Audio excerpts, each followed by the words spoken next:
Greetings fellow Whovians and welcome to Timey Wimey Review. In celebration of International Dogs Day, why not celebrate this day by reviewing the debut of K9, the Doctor's robotic best friend, in the fourth Doctor story, The Invisible Enemy, originally broadcast on BBC One in October 1977. Just in case you don't know the plot, the fourth Doctor and Leela are answering a distress caller, Mayday in space. And whilst they're going through this mysterious cloud, the Doctor has been possessed by an intelligent microorganism, a virus that is also wreaking havoc at a nearby medical hospital in space. So the Doctor, Leela, with the help of a robotic dog computer called K9, must thwart this intelligent virus, this intelligent enemy from within, wreaks havoc across the galaxy. So this is the second story from season 15 of classic Doctor Who, and you can tell this is like a very different sort of era within the Tom Baker era of Doctor Who. So gone is Philip Hinchcliffe. We've got a new showrunner, well, script editor in the form of Graham Williams. He's taken over now, and yeah, you're kind of starting to see some differences already. So obviously the previous episode or story, I should say, is the horror Fan Rock, and yeah, that's totally different to this story, where previous season it was a lot more sort of horrifying and some quite sort of violent scenes, but probably more sort of horrific sort of scenes that left, you know, viewers of the imagination to be terrified. Where here the violence has been toned down a bit, and particularly for this story, this is very much an off the wall type of story, really. This was written by, of course, Bob Baker and Dave Martin, and like I said earlier, it involves the debut of the robot dog computer K9 as well. And this story just had a little bit of crazy elements, but also felt like Doctor Who at the same time. So for me, it was a little bit like Doctor Who meets The Fantastic Voyage, with the scenes, particularly in part 3, where the Doctor and Leela have to travel inside the Doctor's mind to destroy the virus that is possessing the Doctor at this time.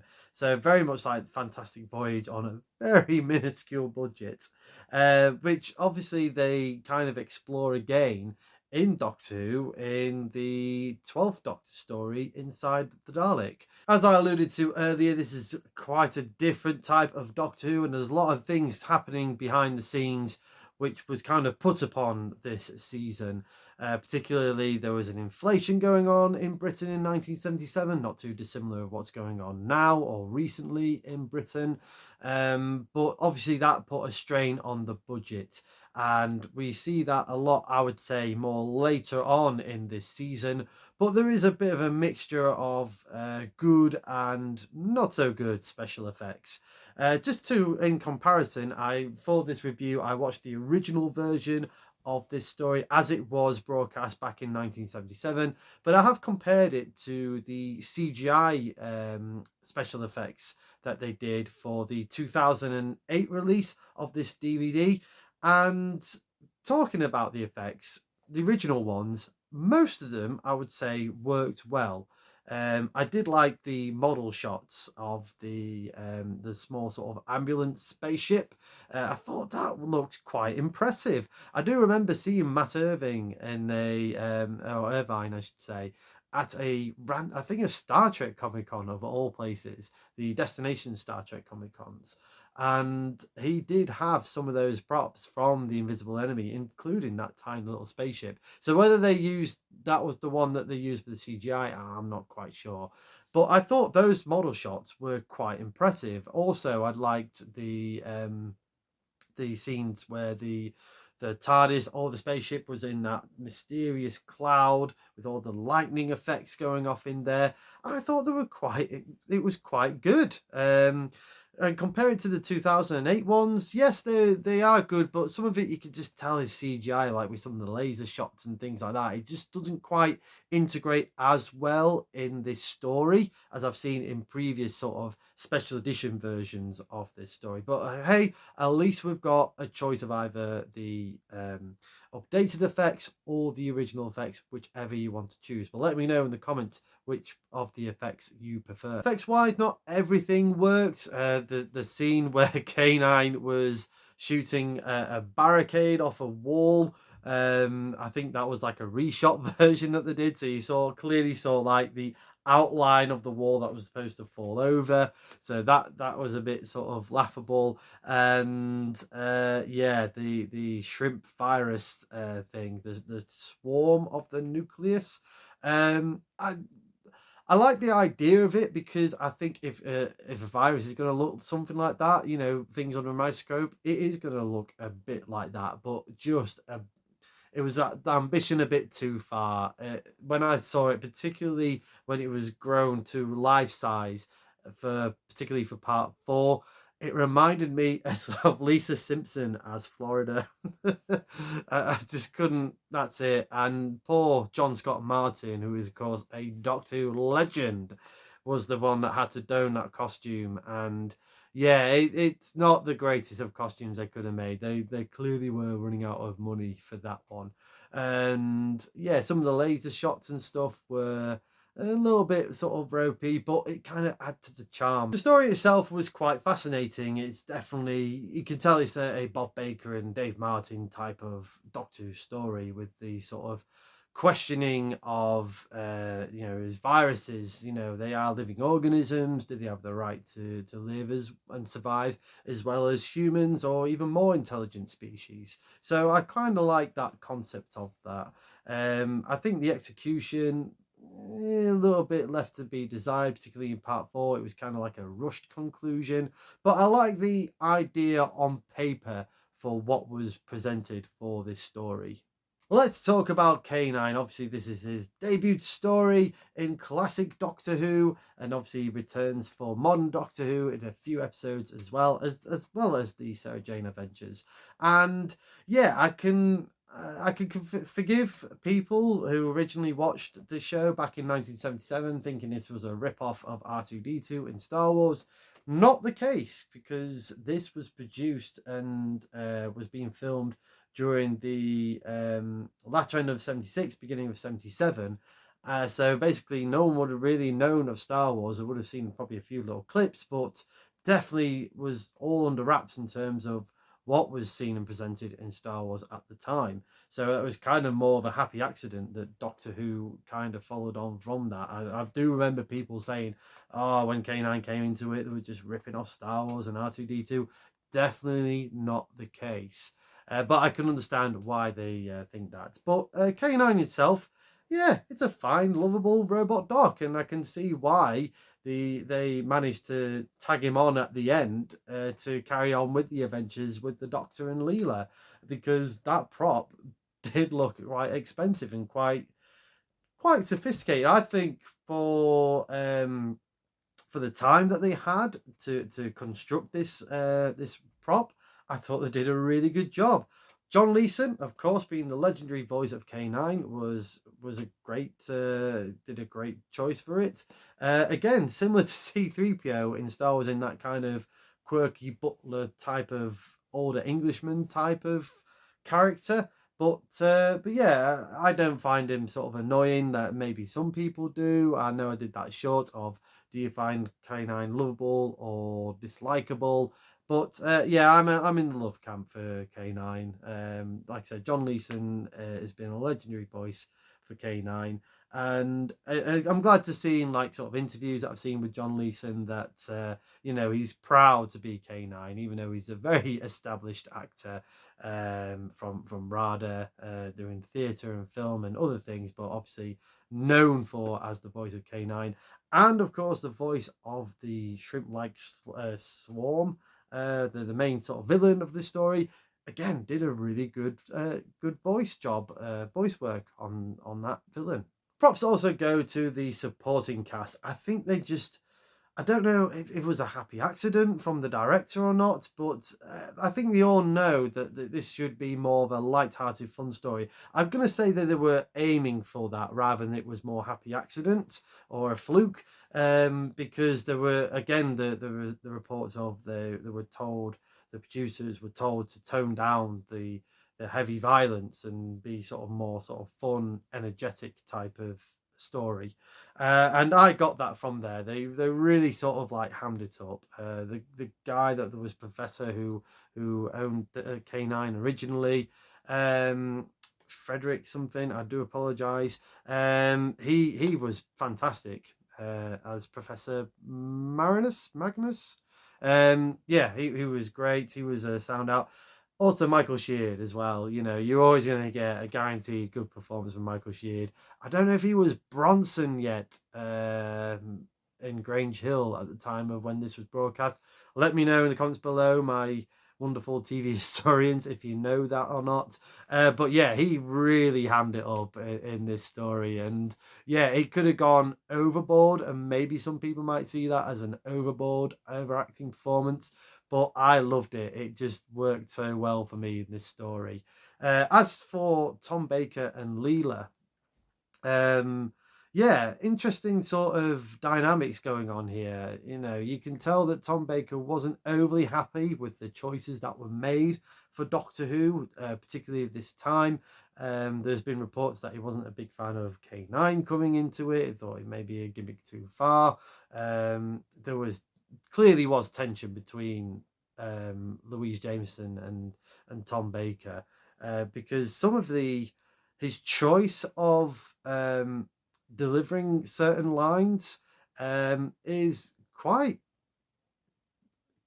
rude. I think that's the only way I can describe it. Some of it does kind of fit in within the narrative between the character arcs between these two. Some of it was like, yeah, really sort of like piercing, kind of breaking the fourth wall a bit. You know, the line where he's saying, let's use our, you know, we'll use our intelligence, or like just saying odd lines, but looking away from Leela. I know that they get on like a house on fire. This is not me sort of ragging on Tom Baker at all. You know, he's admitted himself. Obviously, you know, there's things that he did at Doctor Who that he kind of regret doing. And I know that Louise and Tom get on like a house on fire now, but yeah, you can definitely see that. And yeah, it kind of made it interesting, but sort of like, you know, I hope Louise really didn't have too much of a harsh time on that one. I think that, I think that is Tom being Tom. Tom is from the interviews and videos and other sort of material that I've seen of him. He was very proprietorial with the Doctor. You know, he really took everything to heart. And you know, when he felt that this wasn't a good idea, you know, he definitely stuck to his guns, and maybe for, you know, made things I think inadvertently difficult rather than you know, deliberately difficult. But yeah, it was sort of fascinating to see. It still works, you know. It's not like it's terrible or off-putting or anything like that, but when you see it, you do see it. Overall, I did like this story, particularly the end of episode 4. I came away with a smile on my face.